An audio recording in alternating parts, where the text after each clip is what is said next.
இந்த பழம்பொரி செய்கிறதுக்கு இந்த மாதிரி நாட்டுப்பழம் நல்ல கொஞ்சம் கனிஞ்சது எடுத்துக்கணும். எல்லாமே எல்லோவாக இருக்கணும்.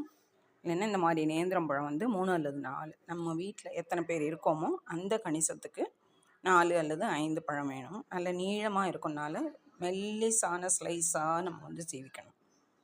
குட்டி குட்டி ஸ்லைஸாக அதை வந்து எடுத்து முன்னாடியே ரெடி பண்ணி வச்சுக்கணும். நல்லா ஒரு மூடி தேங்காய் எடுத்துக்கணும். அதே ஒரு கப்பு வெல்லம் எடுத்துக்கணும். ஏலக்காய் பொடி பண்ணி வச்சுக்கணும்.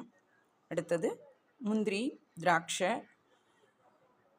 பாதாம் பருப்பு வேணும்னாலும் நல்லா பொடியை நறுக்கி அதோடு சேர்த்துக்கணும். இல்லை முழுசாக வேணும்னாலும் பெரியவங்களாம் சாப்பிட்றீங்கன்னா முழு பாதாம் முழு முந்திரியை நீங்கள் போட்டுக்கலாம். திராட்சை பழமும் சேர்த்து போட்டிங்கன்னா அந்த பழத்தோடு சேர்த்து திராட்சையோட டேஸ்ட்டு சேர்கிறப்போ நல்ல டேஸ்ட்டு சூப்பராக இருக்கும். பழம் பொரிங்கிற அந்த கேரளா ஐட்டம் வந்து நம்ம இன்றைக்கி செய்து பார்க்க போகிறோம். வாங்க வீடியோக்குள்ளே போகலாம். அன்புள்ள அம்மா அடுப்பங்கரை சேனலில் இன்றைக்கு ஒரு வித்தியாசமான வாழைப்பழத்தையும் வெல்லம் தேங்காய் வைத்து ஒரு சின்ன ஸ்நாக்ஸ் ஐட்டம், குழந்தைங்களுக்கு டிஃபன் ஸ்நாக்ஸ் பாக்ஸில் வைக்கிறதுக்கு உள்ள ஒரு ஐட்டம் பற்றி பார்க்க போகிறோம்.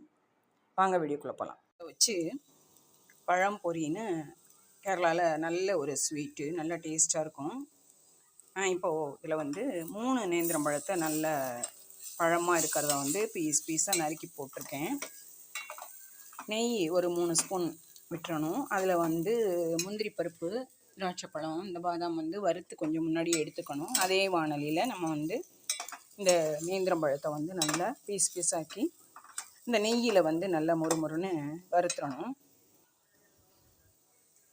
சிம்லேயே வச்சு நீங்கள் வந்து வறுத்தா போதும். இப்போது நல்லா கொஞ்சம் முறுமுறுன்னு ஆகிடுறதுனால அதோட நாட்டு சர்க்கரை அல்லது வெல்லம் நல்லா ஒரு 3 கைப்பிடிக்கு நம்ம வந்து போட்டுறணும். போட்டுட்டு அது உருகி அதுவும் அந்த வாழைப்பழத்தோடு நல்லா மிக்ஸ் ஆகிடும். அந்த பாகு வந்து நல்லா அதோட மிக்ஸ் ஆகிடும். அதோட கூட தேங்காய் வந்து நல்லா இவ்வளவு ஒரு ஃபுல் கைப்பிடிக்கு நல்ல தேங்காய் போட்டுறணும். அந்த வாசனையும் வெல்லம், இந்த பழத்தோட வாசனை எல்லாமே நல்லா மிக்ஸ் ஆகிட்டு நல்ல ஒரு அல்வா பதத்துக்கு வந்துடும். ஆனால் பழத்தோட அந்த இது வந்து மாறாது, தன்மை வந்து மாறாது, அப்படியே தான் இருக்கும். பழம் பார்க்கறதுக்கு அந்த பழமாகவே தான் இருக்கும். நம்ம வந்து போட்டு ரொம்ப போட்டு அதை வந்து இது பண்ண வேண்டிய தேவையில்லை. ஏலக்காய் போட்டுறணும். நல்லா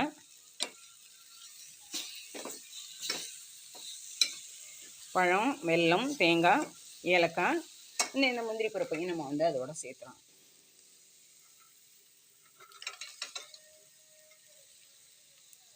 முந்திரி பருப்பையும் அதோட சேர்த்தோணும். நம்ம எல்லாம் சேர்த்து நல்லா ஒரு திரண்டு ஒரு அல்வா பதத்துக்கு வர்றப்போ இன்னும் ஒரு ஸ்பூன் நெய் சேர்த்துக்கலாம். நம்ம பொதுவாகவே நேந்திரம்பழம் வந்து குழந்தைங்க உடம்பு கொஞ்சம் குண்டாகணும்னு நினைக்கிறவங்க வந்து நல்லா நேந்திரம்பழம் டெய்லி சாப்பிட்டாலே குழந்தைங்களுக்கு வெயிட் போடும்னு சொல்லுவாங்க. அதை வந்து இந்த மாதிரி ஸ்வீட்டாக அந்த மாதிரி நல்ல வாய்க்கு ருசியாக இருக்கிற மாதிரி நம்ம செஞ்சு கொடுத்தோம்னா அது வந்து இன்னும் நல்ல டேஸ்ட்டாக இருக்கும். கொஞ்சம் பல் வந்து நல்லா மெதுக்குன்னு சாப்பிட்ற குழந்தைங்க, இல்லை 2 வயசு ஸ்கூலுக்கு போயிட்டு வர்ற குழந்தைங்க, அவங்களுக்கெல்லாம் ஸ்நாக்ஸ் டப்பாவில் வைக்கிறதுக்கு ரொம்ப நல்ல ஒரு ஐட்டம். நல்லா இதை வந்து நல்லா சொல்ல அல்வா பதத்துக்கு நல்லா பிரட்டி விட்டோம்னா பெரியவங்கள்லேருந்து எல்லாருக்குமே இது சாப்பிட்றதுக்கு ரொம்ப பிடிக்கும். கொஞ்சம் அடி கனமான வாணலின்னா உங்களுக்கு வந்து அடி பிடிக்காமல் இருக்கும். எனக்கு இது கொஞ்சம் லேசாக இருக்கனால சீக்கிரம் சட்டுன்னு உடனே நான் வந்து திருப்பி விட வேணும். வெல்லமும் அந்த இது பழமும் அந்த ஏலக்காய், முந்திரி பருப்பு எல்லாமே ஒன்று சேர்ந்து நல்லா சூப்பராக இருக்கும். உங்களுக்கு வேணும்னா நீங்கள் கப்பில் எடுத்து சர்வ் பண்ணுறப்போ ஒரு 1/4 டம்ளர் பால் சேர்த்துட்டிங்கன்னா இன்னும் சுவை வந்து ரொம்ப சூப்பராக இருக்கும். இது வந்து கேரளாவில் வந்து பழம்பொரின்னு சொல்லுவாங்க. நல்லா இந்த மாதிரி ஹெல்த்தியான ஃபுட்டு சாப்பிட்றதுனால நம்மளுடைய ஆரோக்கியமும் ஃப்யூச்சரில் நமக்கு எதுவும் தேவையில்லாத பிரச்சனைகள். பழம் வந்து எப்பயுமே உங்களுக்கு வந்து மலச்சிக்கல் இல்லாமல் இருக்கிறதுக்கு உதவியாக இருக்கும்.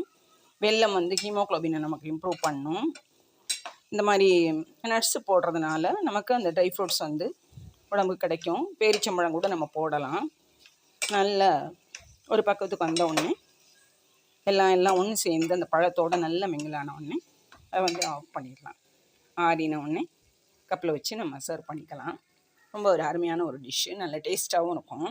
நீங்களும் உங்களுடைய வீட்டில் குழந்தைங்களுக்கும் பெரியவங்களுக்கும் செஞ்சு பாருங்கள். அருமையான ஒரு டிஷ்ஷு. இந்த ஒரு ஸ்வீட் வந்து உங்களுக்கு பிடிச்சிருக்குன்னு நினைக்கிறேன். உங்களுக்கு பிடிச்சிருந்தா உங்கள் நண்பர்களோடு ஷேர் பண்ணிக்கோங்க. உங்கள் கமெண்ட்ஸையும் உங்கள் லைக்ஸையும் என்னுடைய சேனலில் கொடுங்க. இப்போ தான் நீங்கள் என்னுடைய சேனலை ஃபாலோ பண்ணுறீங்கன்னா உங்கள் சப்ஸ்கிரிப்ஷனை எனக்கு கொடுங்க. இந்த பழம்பொரி நிச்சயமாக வீட்டில் செஞ்சு பாருங்கள். குழந்தைங்களுக்கு ரொம்ப பிடிக்கும்.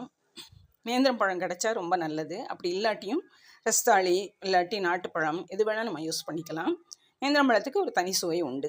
ஸோ அந்த பழத்தில் நம்ம செய்கிறப்போ உண்மையிலேயே நல்ல டேஸ்ட் நல்லாயிருக்கும். மிச்சம் நம்ம நாட்டு பழத்துலேயும் நம்ம வந்து செய்யலாம். அதுவும் நல்ல ருசியை கொடுக்கும். உடம்புக்கு அதே ஹெல்த்து தான் கொடுக்கும். செய்து பாருங்கள். என்னுடைய இந்த பதிவை பொறுமையாக பார்த்ததுக்கு எல்லோருக்கும் மிக்க நன்றி. வாழ்க வளமுடன். மேலும் நல்ல புதிய வித்தியாசமான பதிவுகளோடு நான் உங்களை சந்திக்கிறேன். நன்றி. வாழ்க வளமுடன். இது வந்து நீங்கள் நல்லா ஆற வச்சு கொடுக்கணும். பழம் வந்து சூடாக இருக்கும். ஏன்னா அடுப்புலேருந்து நம்ம எடுத்துருக்கோம். யாருக்கு கொடுத்தாலுமே கொஞ்சம் நேரம் ஃப்ரிட்ஜில் வச்சுட்டு கூட நீங்கள் கொடுக்கலாம். நல்லா கூலிங் ஆனதுக்கப்புறம் சாப்பிட்றதுக்கு அப்போ தான் அந்த டேஸ்ட் வந்து நல்லாயிருக்கும். சுட சுட அப்படியே கொடுத்தோம்னா வாயில் சூடாக வச்சுட்டாங்கன்னா குழந்தைங்களாகட்டும் பெரியவங்களாகட்டும் கொஞ்சம் கஷ்டமாயிடும். நல்லா ஆற வச்சு கொடுக்கணும். இல்லை இப்போ சாயந்தரம் சர்வ் பண்ண போகிறோன்னா நம்ம மத்தியானமே செஞ்சு ஆற வச்சிடணும். இல்லைன்னா ஒரு 1/2 hour ஃப்ரிட்ஜில் வச்சுட்டு நீங்கள் கூலிங் பண்ணி கொடுத்தீங்கன்னா இன்னும் சாப்பிட டேஸ்ட்டாக இருக்கும்.